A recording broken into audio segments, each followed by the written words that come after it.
वर्णित पदार्थ को पकड़ने के लिए दौड़ा चला जाता हूँ। हाय मैं कैसा अभागा हूँ। फिर वो एक सलाह देता है, आपको मालूम है मैं एक काम करता हूँ, पिछली बातों को भूल कर निशाने की ओर, forget the behind, forget the behind and go beyond। मैं पिछली बातों को भूल जाता हूँ। कोई है अपनी पुरानी यादों को भुला सकता है? कोई है जो पुरानी गर्लफ्रेंड को भुला सकता है? जब हम बच्चे थे ना तब किसी के साथ जिगी जिगी हो गया था, ठीक है कि नहीं? और उसने भी शादी कर ली, हमने भी शादी कर ली, 25 साल हो गए, उसके 3 बच्चे, हमारे 5। यदि वो तुम्हारे सामने आए तो तुमको कैसा लगेगा? क्या दिन थे, ठीक है कि नहीं? जबकि 3 कैलेंडर तुमने छापे हो, फिर भी याद है हमको। भुला सकते हो? थोड़े समय के लिए बुढ़ापा भूल जाते हैं, हमको वो दिन याद आने लगते हैं। यही तो बात है जो हमारी जिंदगी में दुश्मन बन के बैठी है, पिछली बातों को भूल कर। कोई है अपने अतीत को भूल सकता है? बस हार गए। हालेलुया। स्वर्ग जाना भगवान का प्रसाद नहीं है साहब। Anybody cannot enter into the kingdom of heaven। मजाक नहीं है, वहां का डिसिप्लिन सीखना पड़ेगा ना।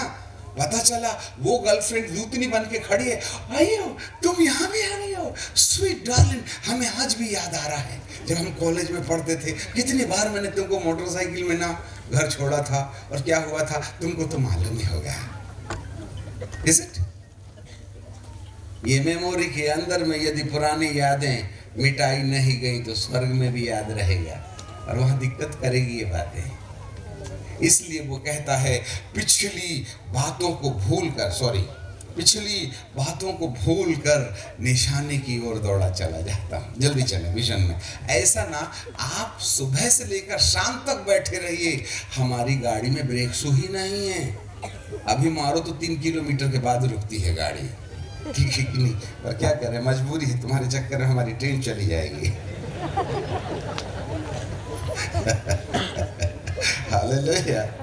सो हम बता ये रहे थे कि ये आग चारों तरफ घेराई। अब सब फायर के बारे में सोचो, ठीक है कि नहीं? अग्नि, आग जैसे आई तो जो भेड़िए परमेश्वर के दास के चारों तरफ उसको फाड़ खाने आ रहे थे, वहां आग में अब कुछ नहीं दिख रहा है। आग के बाहर में जितने भी भेड़िए थे वो आदमी की आवाज में चीख पुकार रहे हैं, बचाओ बचाओ जल गया। अब भेड़िए तो हाव हाव कर रहा था ना, परंतु यहाँ पर अब वो चिल्ला नहीं रहे हैं, परंतु बचाओ बचाओ आदमी की आवाज आ रही है। इसका मतलब है अगला दानवीय तांडव जो कलीसिया के ऊपर में आएगा, उसकी रक्षा के लिए पवित्र आत्मा की अग्नि एकमात्र छुपने की जगह है, जहां पर यदि आपने पवित्र आत्मा की आग की महत्व को अपनी जिंदगी में समझ लिया, अपनी सेवकाई में, अपने जीवन में, अपने परिवार में, तो हम अगले आने वाले दानवीय तांडव में सुरक्षित हो सकते हैं। एक ही तरीका है, फायर बैप्टिज्म। फायर मतलब कई लोग कहते हैं ना फायर आई हुआ जल गया पसीना छोड़, अरे ये वाली फायर नहीं। अपन आयु फायर कॉन्फ्रेंस में जाते हैं और जाकर के पावर पत्नी को ठपक, अरे काय का, फिर जैसे फायर कॉन्फ्रेंस से आए जला लिए। समझ में नहीं आता, फायर कॉन्फ्रेंस में गए थे, तुम्हारी बीड़ी क्यों नहीं जली? समझ में आ गई? ये आग आग आग आग घर गए से आहू ही धड़म धुड़ुम, ये सब ड्रामा बंद करें, उसमें कोई नहीं है। ये सब फिजिकल एटीट्यूड्स हैं, इमोशनल एटीट्यूड्स हैं, इसमें कोई सत्यता नहीं है साहब।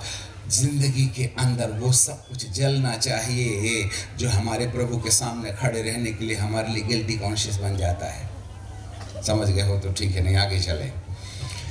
अब चलते हैं साहब, चिल्ला रहे हैं।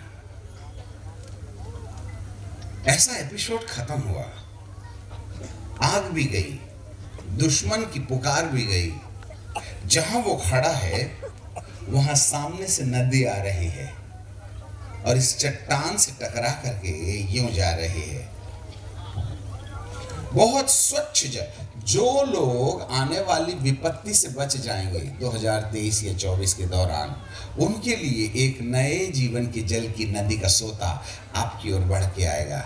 2023 के मध्य के बाद से ये सोता फूटना शुरू हो जाएगा।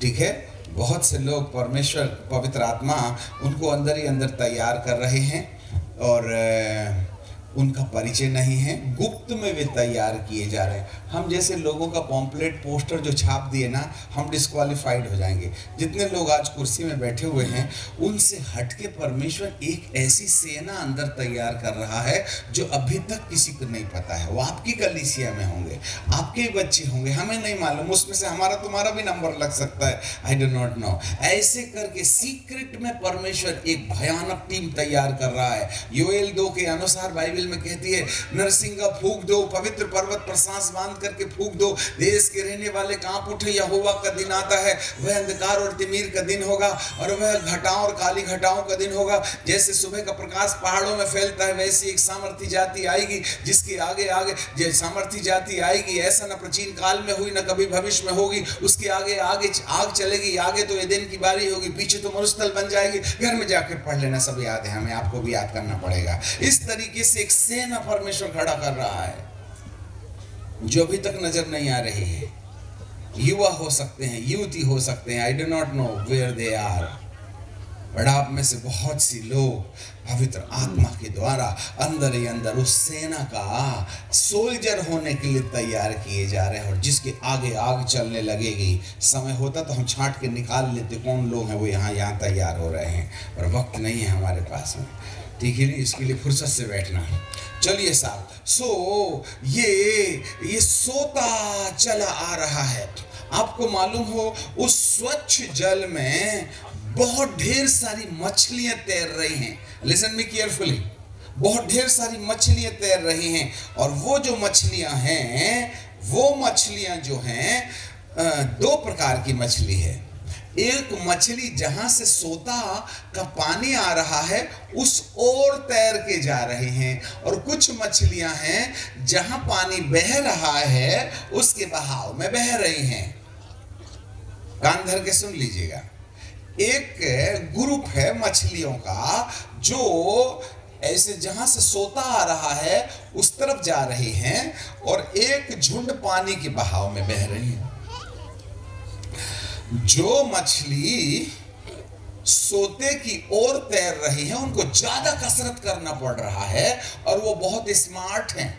जो पानी के विरुद्ध तैरती हैं उनको ज्यादा ताकत लगाना पड़ता है, वो मोटी बल्कि नहीं होती हैं, परंतु पानी के विरुद्ध तैरने से वो स्मार्ट हो जाती है, जैसे पहलवान की मसल निकल जाती है ऐसा। परंतु कुछ सुस्त मिजाज की मछलियां हैं जो कसरत नहीं करना चाहती हैं, पानी के सहारे बह रही हैं। जो सोते की तरफ जा रहे हैं उनके माथे पर एक छोटा सा कंकर है, और वो कंकर ऐसा लाइट टॉर्च के समान लाइट दे रहा है। Listen me carefully.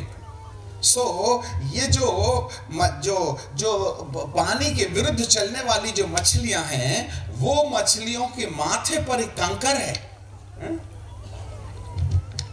और वो जो कंकर है ऐसा लाइट मार रहा है, लाइट दे रहा है। अर्थात इफिसियों की किताब पहला अध्याय 16 पद में ऐसे लिखा है, मैं तुम्हारे लिए धन्यवाद करना नहीं छोड़ता, वरन तुम्हारे लिए प्रार्थना करता हूं कि परमेश्वर तुम्हें ज्ञान और प्रकाश की आत्मा दे, तुम्हारे मन की आंखें ज्योतिर्मय हो जाएं, और तुम अपने बुलाए जाने की धन्य आशा को समझ सको, और पवित्र लोगों के साथ मिरास की महिमा का धन क्या होता है उसको जान सको। ऐसा बोलकर के इफिसियों की किताब 1, 16, 17, 18, 19 में लिखा हुआ है। अर्थात जिनकी मन की आंखें ज्योतिर्मयी हो गई हैं, थियोलॉजी की डिग्री से नहीं। कान धर के सुन लेना, अभी इंग्लिश डिग्री ज्यादा काम नहीं आएगी, हम आपको हिंदी में बता दें, इसलिए तुम इंग्लिश डिग्री के चक्कर में मत रहो। तुम तो घुटना बाइबल कॉलेज में भर्ती हो जाओ। घुटना बाइबल कॉलेज हर घर में है, दरवाजा बंद करो भैया और घुटने में बैठ जाओ। घुटना बाइबल कॉलेज जितना ज्यादा बाइबल की हिसाब किताब की बात पढ़ोगे उतनी कंफ्यूजन होगा। हमने भेज करके देख लिया, 5 साल लोगों को भेज करके ना अपने अच्छे खासे बिलीवर को डैमेज कर दिया। ठीक है, रोटी ही, और वो आकर के सिखाने लगे प्रभु जी का धन्यवाद हो, यीशु मसीह ने चमत्कार नहीं किया। उसने बोला जिस लोगों के पास में जितने डब्बे हैं सब ले आओ, और सारे लोगों ने रोटी वगैरह लाई और प्रभु ने दुआ किया और ऐसा करके 5000 लोगों को खाना खिला दिया। वारी थियोलॉजी। यीशु ने रोटी से मछली से लोगों को पेट नहीं भरवाया, डब्बे में दुआ करने का काम किया था। खैर, उस पर कटाक्ष करना हमारे पास समय नहीं है, और इतना हम जानते हैं, जब तक मन की आंखें दरवाजा बंद करके ये पेट अंदर चला जाए, आंख अंदर घुस जाए, ये गाल लटकने लगे, इस तरीके से जब तक कोई व्यक्ति अपने परमेश्वर के चरणों में गहन ध्यान प्रार्थना में नहीं जाएगा, तब तक हमको माथे से लाइट निकलने में प्रॉब्लम होगा, और वो मछलियां तैरते हुए आगे चली जा रही हैं, वो तंदुरुस्त हैं, वो सोते के करीब पहुंच रहे हैं। परंतु कुछ मछलियां हैं जो अब धीरे धीरे पानी के बहाव में जा रहे हैं। स्वच्छ जल आ रहा था, जो नदी के बहाव में पीछे जा रही थी, थोड़ी दूर जाने के बाद क्या देखते हैं कि वहां का पानी मैला होने लगा और उसमें लाल लाल रंग दिखाई देने लगा। तो हो ये रहा था, नदी के अंतिम पड़ाव में एक बड़ा भारी मगर मुंह खोल के बैठा था, और जो पानी के सहारे बह के जा रही थी उनको मगर एक के बाद एक, एक के बाद एक, एक के बाद एक चबा चबा के खाते चला जा रहा था। याद रखिएगा। और जितनी मछलियां पानी के बहाव में बह गईं वो सब मर गईं, परंतु जो सोते की दिशा में बढ़ रहा था, वो मछलियां स्वस्थ और जिंदा थी। बाकी सब एक के बाद एक मरते चली जा रही थी। जो इस संसार के बहाव में बह जाएगा उनका अंत तय है। Listen me carefully. जो संसार के बहाव में बह जाएंगे उनका अंत तय है। Nobody can save your life। जिससे दुआ कराना है करवा लो, जितनी दुआ करना है कर लो, जब तक तुम्हारे माथे की आंखें नहीं खुलेंगी, जब तक तुम्हें नई ज्योति वाली आंखें नहीं मिलेंगी, तब तक सोते की ओर जा नहीं सकते।